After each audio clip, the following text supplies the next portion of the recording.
Hey guys, welcome to another Trade Genius podcast. Bob and Phil here as always. Guys, we got big trouble ahead. We've got a recession signal that is undefeated. And we're also going to talk about how that affects all the different markets, why the craziness in the bond market is affecting even Bitcoin. You're not going to want to miss this. Lots to go over. Let's get to it.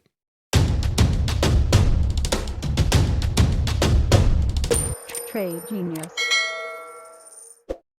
Okay, Bob, very volatile last couple of days. And so we got some pieces to the puzzle here that we're going to share with these guys. And you had a chart that you wanted to show them. So I'm going to let you take us through it. And then I'm going to hop in with a chart or two of myself, talking about how the bond moves are going to relate to this market and even crypto. Yeah, Phil. I hate to be the one that said we told you so, but we told you so. And this bomb blowout. See, people always expect it that when Powell said we're going to pause, that means good time to hear again. But what he's doing now, he's saying, hey, I'm throwing this to the wind, and I'm not going to help the bond market. And then you have coupled this with the geopolitical risks out there, and now you're seeing these bond yields just start to explode. And if you're a long-term manager, if you can get 5, 6, 7% on your money and lock it in over the next couple years, you're going to be shifting out of equities in a New York minute. Before I get into my charts, I apologize for the background noise. They're doing construction out there. I can't avoid it where I'm at. And we apologize for yesterday's podcast. It was an insanely profitable day for us, and we just got way too caught up in it, and we just couldn't get to a podcast. So please forgive us. But back to our story here. We've shown this chart before, and this is the chart showing basically the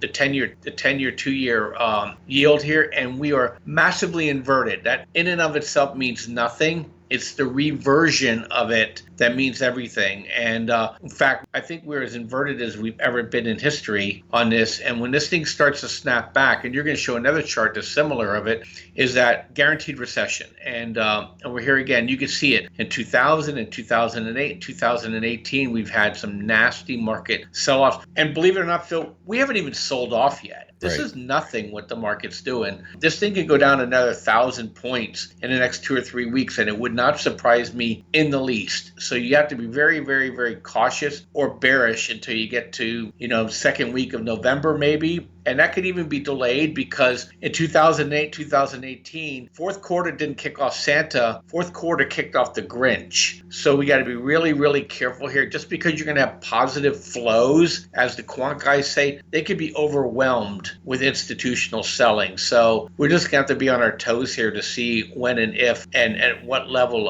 a market turn is going to come from, Phil. So I'm going to throw this back to you because you have a couple of charts to kind of support this thesis of ours. Right. So if we go to a more detailed look on this, basically what we have is the upper pane here is showing you the yield curve inversion. That's this kind of aquamarine shading that's going on here. These little bubble areas that go red, that's where the yield curve inverts. So like Bob was saying, we're massively, massively inverted, but we're normalizing, we're coming back. Why this is important that this comes back to the zero line, we're at negative 0.161%. So we have negative 0.161% more to go up from this negative reading to get to zero. And why zero matters is because, when we get into these bigger recessions and these longer recessions, zero is where we end up getting confirmation that the recession has begun. And again, they'll tell you that a recession began 3 months later than when it actually began. That's just the way it is. So we're probably going to normalize and get to par here, I would say, over the next couple, 3 weeks. That's when you know that you need to be cognizant that we're probably in a recessionary environment. You can start looking around. There's going to be pockets of places in the country that may not seem like it's a recession, but sooner or later, things are going to slow down. We've had a lot of slowdowns in a lot of places. A lot of the viewers have commented that it's getting really slow in their areas and they're starting to feel the pinch. So if you're still busy, be thankful, but you have to be cognizant that's probably coming to an end. Hey guys, if you guys don't mind, head over to tradegenius.co. Check out our specials we have over there. There's a number of different specials with different packages for all different experience types. If you're more into education, we have a package for that. If you just like to get into the room, primarily, we have a package for that as well, where you can see where we're calling out trades and things like that live, and also posting signals into our Discord signal rooms. So check it out, tradegenius.co. Appreciate you doing that.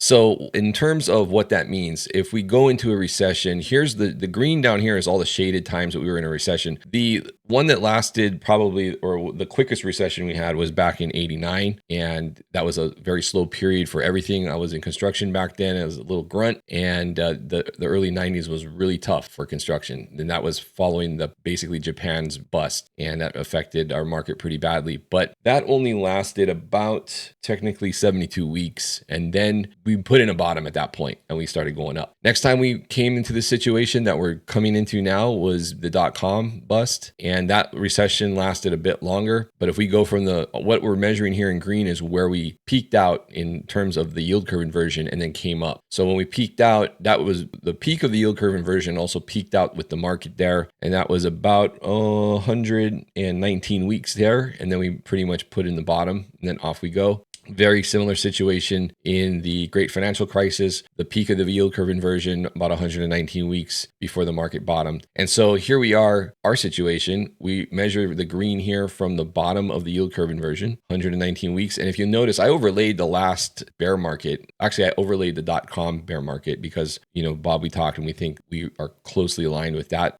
bear market. And sure enough, you can't even tell what bars are there because of the overlay. It's going perfectly along with that analog. So far, everything that we've been warning earlier in the year is starting to come to pass, and the market is reacting on par with what you would expect when we start to roll over into a recession and this thing comes to par. So I think, Bob, we hit par in the next 4 weeks or so, and then we're going to be basically looking for that recession trade, which will be going back into bonds. TLT finds a bid, and that's going to be a long trade. That's going to be a trade that should last for a year, probably longer from the bottom. So really good opportunities there. The other thing I wanted to point out, Bob, before we go, is how rates affect things like crypto. Crypto is kind of the new asset on the block. Right now, if you look at crypto, by and large, a lot of crypto right now is actually holding up, considering that the market is totally puking here. Bonds are going crazy, dollars going nuts, and crypto seems to be holding up really well. But don't get lulled into complacency, because here is a comparison of the 10-year yield real rates. So this is adjusted for inflation versus Bitcoin. And normally the US 10-year real rates leads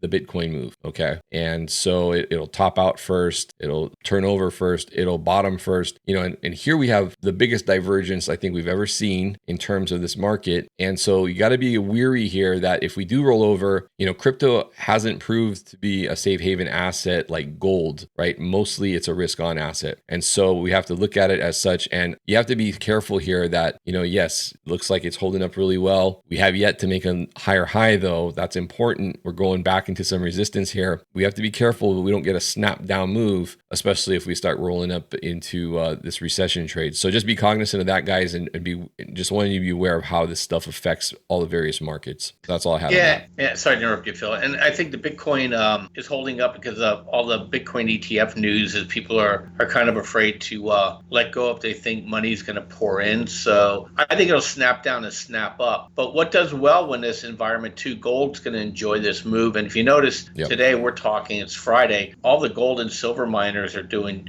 just fine today, totally ignoring the sell-off, because I think people are smelling it now that they just can't keep pushing the dollar like they are, and gold likes this environment. So I would suspect that the places to hide out, it's going to be gold and silver miners for sure. And also you want to be shorting the big tech companies. There's a ETF out there that kind of high risk, but it's called FNGD, FANG-D, or as people in the room call it, FANG-DEAD. SARK is okay and SQQQ is okay. Just know those are trading instruments. Don't marry them. But if you're more conservative like I am, TLT is going to be a great place to be. And you can get, I think it's SPXU is the inverse for the S&P 500 on a sell down. So that's kind of where I'm at on this, Phil. I'll be back home tomorrow. So we'll be back in the office here for the remainder of the year. So appreciate you guys letting me come to you from various locations around the country. And Phil, that's all I have for today. All right, guys, well, let us know your thoughts on today's video. Post your comments below. Otherwise,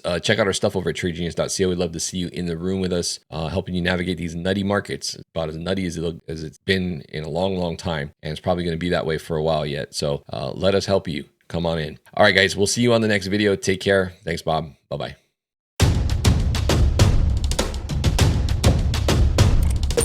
Trade Genius.